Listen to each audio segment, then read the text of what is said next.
Taiwan में ज़मीन लरस उठी, 7.2 शिद्दत का ज़लज़ला, कई इमारतें मलबे का ढेर बन गईं। हलाकतों की इतलात, सुनामी अलर्ट भी जारी कर दिया गया। ताइवान हुकाम के मुताबिक ज़लज़ले से मुतादिद इमारतें तबाह हो गईं, जिनमें दर्जनों अफराद फंसे हुए हैं। ज़लज़ले से 4 अफराद हलाक जबकि दर्जनों ज़ख्मी हैं। ज़लज़ले का मरकज़ साहिली इलाके हवालीन के करीब था।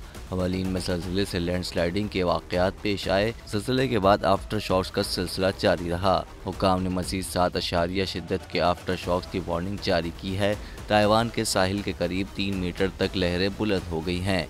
ज़लज़ले से शहर के कई हिस्सों में बिजली मुनक़ता हो गई। झटके चीन के सूबे फौजियान में भी महसूस किए गए।